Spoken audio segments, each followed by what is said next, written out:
ಒಂದು ಹೈಯೆಸ್ಟ್ ಬರೋದು ಡಯಾಬಿಟಿಸಿಂದ, ಆಮೇಲೆ ಬಿ ಪಿಯಿಂದ, ರೇರ್ಲಿ IgA ನೆಫ್ರೋಪತಿ ಅಂತ ಬ್ಯಾಡ್ ಪ್ರೋಟೀನ್ ಫಾರ್ಮೇಷನಿಂದ, ಅದನ್ನು ಆಟೋಇಮ್ಯೂನ್ ಡಿಸೀಸ್ ಅನ್ನು ಅಂತಾರೆ. ನನ್ನಲ್ಲಿ ಯಾವುದೇ ಡಿಸೀಸ್ ಇರಲಿ, ನಮ್ಮಲ್ಲಿ 80ಕ್ಕಿಂತ ಹೆಚ್ಚು ಆರ್ಗನ್ಸ್ ಇದೆ. ಯಾವುದೋ ಗ್ರೂಪ್ ಆಫ್ ಆರ್ಗನ್ಸ್ಗೆ ಕರೆಕ್ಟಾಗಿ ಊಟ ಸಿಗ್ತಾ ಇಲ್ಲ ಅಂದರೆ ಪರ್ಟಿಕ್ಯುಲರ್ ನ್ಯೂಟ್ರಿಯೆಂಟ್ಸು, ಅದರಿಂದ ಅದರ ಹಾರ್ಮೋನ್ಸು ಸಫಿಷಿಯೆಂಟ್ ಸಿಗದೆ ಇರೋದ್ರಿಂದ ಬಹುಶಃ ಪ್ರಾಬ್ಲಮ್ ಆಗಿರುತ್ತೆ. IBP ಅಲ್ಟಿಮೇಟ್ಲಿ IBPಯಿಂದ ಆಟೋಮೆಟಿಕ್ಲಿ ನೆಫ್ರಾನ್ಸ್ ಇದಾಗುತ್ತೆ ಅಂತ ನಾನು ಹೇಳ್ತೀನಿ.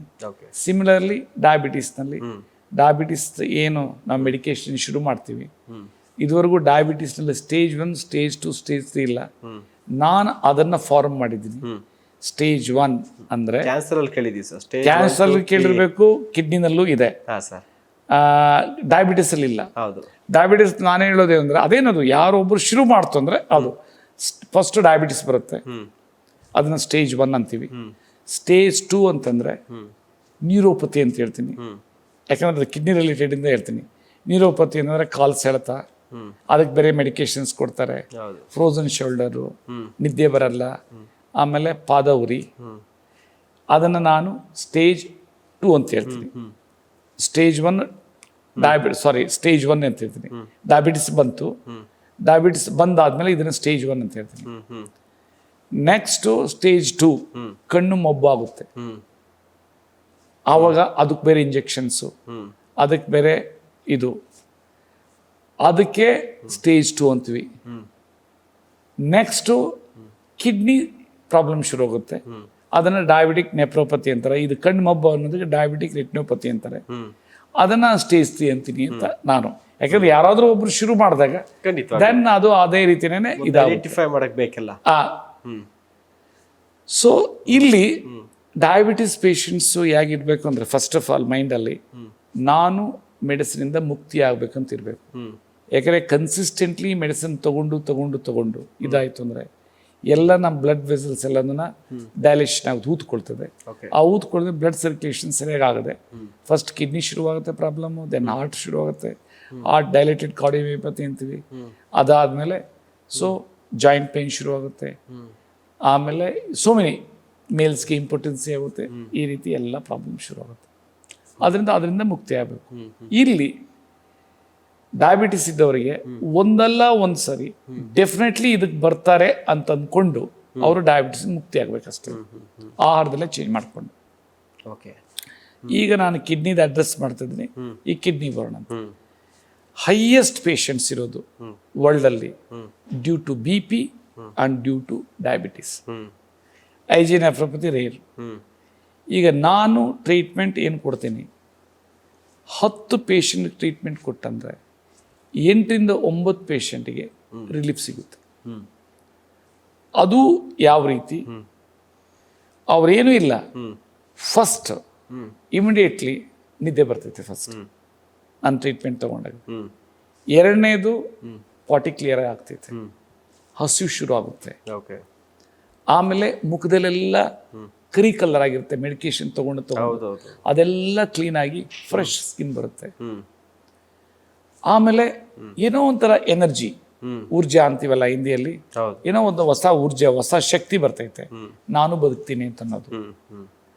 ಆಮೇಲೆ ಕ್ರಿಯೇಟಿನೈನ್ ಲೆವೆಲ್ಲು ಒಂದು ವಾರಕ್ಕೇನೆ ಆಲ್ಮೋಸ್ಟ್ 10ರಿಂದ 15% ಕಡಿಮೆ ಆಗುತ್ತೆ. ಈಗ ರೀಸೆಂಟ್ಲಿ ಒಬ್ರು ಇಂಡಸ್ಟ್ರಿಯಲಿಸ್ಟ್ ಅವರು ಅಶೋಕ್ ಕುಮಾರ್ ಅಂತ ಇದು ಹೊಸೂರಲ್ಲಿ ಇರ್ತಾರೆ, ರಾಜನಗರ ಒಂದು 4-5 ಫ್ಯಾಕ್ಟ್ರೀಸ್ ಇದೆ. ಅವ್ರೊಂದ್ಸರಿ ಬಂದಾಗೆ ಮಾತಾಡೋದು ಪೇಷಂಟ್ ಇದು ಮಾಡಿದ್ರು, ಪ್ರಭಾಕರ್ ರೆಡ್ಡಿ ಅಂತ. ಡಯಾಬಿಟಿಸಿಂದ ಅವ್ರಿಗೆ ಇದಾಗಿದ್ದು 10 ಡೇಸ್ ತೊಂದ್ಲಿ. ನಾನು ಇನ್ನೂ ಅವ್ರದ್ದು ಟೆಸ್ಟ್ ಮನಿ ತೊಗೊಂಡ್ಲ, ಓನ್ಲಿ ರಿಪೋರ್ಟ್ಸ್ ಎಲ್ಲ ನೋಡಿದೆ. ಅಲ್ಲಿ ಕಾಲ್ ಮಾಡಿದ್ರು, ಒಂಥರ ಅವ್ರ ಮನೆಗೆ ಕರೆದು ಎಲ್ಲ ಕ್ಯಾಂಪ್ ಮಾಡಿಸಿ ನನಗೊಂಥರ ಅವ್ರದ್ದು ಅಗ್ರಿಕಲ್ಚರ್ ಎಕ್ಸ್ಟ್ರಾರ್ಡಿನರಿ ಮಾಡಿದ್ದಾರೆ. ನನಗೆ ಅದೊಂದು ಆಸೆ ಇತ್ತು, ಆರ್ಗ್ಯಾನಿಕ್ ಕಲ್ಟಿವೇಶನ್ ನೋಡೋದಕ್ಕೆ ಹೋಗಿದ್ದೆ. ಅವಾಗ ಅವರು ಬಂದರು, ರಿಪೋರ್ಟ್ ತೋರಿಸಿದ್ರು, ನನಗೆ ಸುಸ್ತಾಗೋಯ್ತು. 10 ಡೇಸಲ್ಲಿ ಕ್ರಿಯೇಟಿನಿನ್ ಲೆವೆಲ್ 6.8 ಇದ್ದಿದ್ದು 5.8 ಏನಾಗಿದೆ, 1 ಯೂನಿಟ್ ಕಡಿಮೆ ಆಗಿದೆ 10 ಡೇಸಲ್ಲಿ. HbA1c 10 ಪಾಯಿಂಟ್ ಸಮಥಿಂಗ್ ಇದ್ದಿದ್ದು 9 ಪಾಯಿಂಟ್ ಸಮಥಿಂಗ್ ಆಗಿದೆ. 1 ಪಾಯಿಂಟ್ 10 ಡೇಸಲ್ಲಿ. 10 days. ಜನರಲಿ HB ಅನ್ಸಿದ್ರೆ 3 ತಿಂಗಳೇ ಬೇಕು ಅಂತಾರೆ. ಹೌದು. ನಂದರಲ್ಲಿ ಬಾಡಿ ಹೀಲ್ ಆಗೋದ್ರಿಂದ ಹ್ಮ್ ಈವನ್ 15 ದಿನಕ್ಕೆ ಅವರೆಲ್ಲ 10 ದಿನಕ್ಕೆ ಮಾಡಿಸಿದ್ರು, ನಾನು 15 ದಿನಕ್ಕೆ ಮಾಡಿಸು ಅಂತ ಹೇಳ್ತೀನಿ, ಹ್ಮ್ ಹ್ಮ್ ತಿಂಗ್ಳಿಗೆ ಮಾಡಿಸು ಅಂತ ಹೇಳ್ತೀನಿ, hmm hmm to see the changes in the body. ಹೌದು. ಅವರೇನು ಆಹಾರನೇ ಔಷಧಿ ನಾನು ಹೇಳಿದ್ನಲ್ಲ, ಹೌದು. ಆ 10 ಡೇಸಲ್ಲಿ ಹ್ಮ್ ಅನ್ನ ಮುದ್ದೆ ತಿಂದೇ ಇಲ್ಲ, ಹ್ಮ್ ಬರೀ ಸೊಪ್ಪಿನ ಪಲ್ಯ, ಫಿಶ್, ಹ್ಮ್ ಮತ್ತೇನು ತಿಂದಿಲ್ಲ. ಬೇರೇನಿಲ್ಲ. ನಾನಂದೆ ಸೊಪ್ಪಿನ ಪಲ್ಯ ಜೊತೆಲಿ ಪೊಟ್ಯಾಟೊನೂ ಇರಬೇಕು, ಕಾಳುಗಳು ಇರಬೇಕು, ತಿನ್ನೋ ಖುಷಿ. ಸರ್ ನಾನು ಅದು ಬುಕ್ ಸರಿಯಾಗಿ ಓದಿಲ್ಲ, ಹ್ಮ್ ನನಗೆ ನನ್ನ ಹಸ್ಬೆಂಡ್ ಬೇಗ, ಯಾಕಂದ್ರೆ ಅವ್ರು ಮೊದಲೇ ಹೇಳ್ಬಿಟ್ಟಿದ್ರಂತೆ ಇದು. ಆಮೇಲೆ EGFR ರೇಟು ಮೊದಲು ಮಾಡಿಸಿರ್ಲಿಲ್ಲ, ಆವತ್ತು 10 ದಿನದಲ್ಲಿ ಮಾಡಿಸಿರೋದು 40+ ಇತ್ತು. 40+. ಮೆಡಿಕಲ್ ಸೈನ್ಸ್ ಪ್ರಕಾರ ಕಿಡ್ನಿದು 5 ಸ್ಟೇಜಸ್ ಅಂತಾರೆ. 5ನೇ ಸ್ಟೇಜ್ ಅಂದ್ರೆ 15 ಕಡಿಮೆ ಇತ್ತು ಅಂದ್ರೆ ಗ್ಲೋಮರ್ಲಸ್ ಫಿಲ್ಟ್ರೇಷನ್ ರೇಟು. ವರ್ಲ್ಡಲ್ಲಿ ಅದಕ್ಕೆ ಉಳಿಸ್ಬೇಕು ಅಂತಂದ್ರೆ ಇಲ್ಲ ಡಯಾಲಿಸಿಸ್ ಬೇಕು, ಇಲ್ಲ ಕಿಡ್ನಿ ಟ್ರಾನ್ಸ್ಪ್ಲಾಂಟ್. ನನ್ನ ಸೈನ್ಸ್ ಪ್ರಕಾರ 6.5ರಿಂದ ನಾನು ಡಾಕ್ಯುಮೆಂಟೆಡ್ ನಾನು ಮಾತಾಡೋಕ್ಕಾಗೋದು. ಇದ್ದವರು 51ಕ್ಕೆ ಮೇಲೆ 2-3 ತಿಂಗಳಲ್ಲಿ ಹೋಗಿದ್ದಾರೆ. US ಪೇಷಂಟ್ಸು ಇನ್ನೂ ಫಾಸ್ಟಾಗಿ ಬರ್ತದೆ. ಐ ಡೋಂಟ್ ನೋ, ನಮ್ಮದು ಇದು ಯಾವುದು ಅರ್ಬ್ಸ್ ಅವರಿಗೆ ಭಯಂಕರ ವಿತ್ ಫುಡ್ ಇದಾಗಬಹುದು.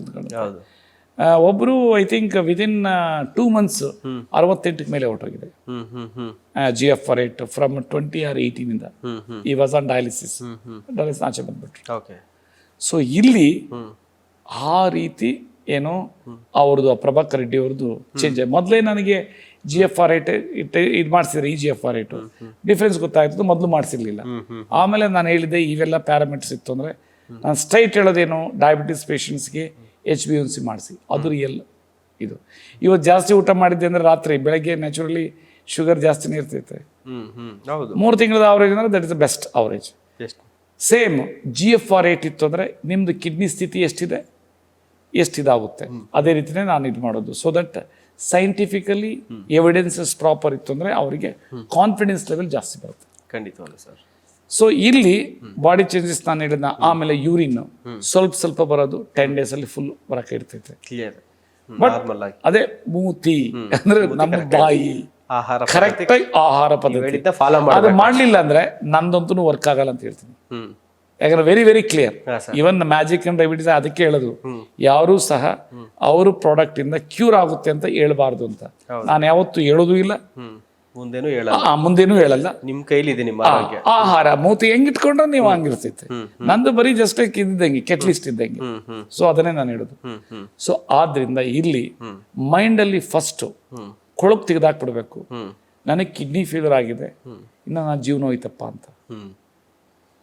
ಏನು 7ಕ್ಕೆ ಮೇಲೆ ಹಿಮೋಗ್ಲೋಬಿನ್ ಇದ್ರು ಏನು ಚಿಂತೆ ಮಾಡಂಗಿಲ್ಲ.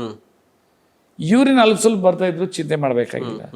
ಬ್ರೀತಿಂಗ್ ಪ್ರಾಬ್ಲಮ್ ಇರಬಾರ್ದು, ಐ ಬ್ರೀತಿಂಗ್ ಪ್ರಾಬ್ಲಮ್. ನೆಟ್ಟಿಗೆ ನಾನು ಹೇಳಿದ್ದು ಊಟದ್ದು ಕರೆಕ್ಟಾಗಿ ರೆಕ್ಟಿಫೈ ಮಾಡಿದ್ರೆ 1 ವಾರಕ್ಕೆ ಸರೋಗಿರ್ತದೆ. 1 ವಾರಕ್ಕೆ 10 ಡೇಸ್ಗೆ ಇದೋಗಿರ್ತದೆ. ಅಷ್ಟು ಫಾಸ್ಟಾಗಿ ಇದಾಗುತ್ತೆ ಇಡೀ ಮಾಯದಲ್ಲಿ. ಓಕೆ.